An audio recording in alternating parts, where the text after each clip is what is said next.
खुशी झोंपड़ी या महल की मोहताज नहीं होती। ये अल्लाह की वो अता है कि जो अपने खुश नसीब बंदों को जिस हाल में चाहे अता कर देता है। हम मुस्तकबिल का सोच सोच कर अपना हाल ज़ाया कर देते हैं और फिर मुस्तकबिल में अपनी माजी को याद करके रोते हैं।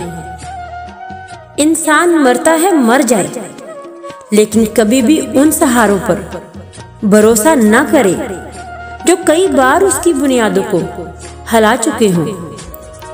अगर तुम हंसते हो तो सारी दुनिया तुम्हारे साथ हंसेगी, लेकिन रोते वक्त तुम्हें अकेला रोना पड़ेगा। आपकी बेहतरीन अच्छाई का मेयार सामने वाले की बदतरीन बुराई से सामना होने पर ही वाज़ेह हो सकता है।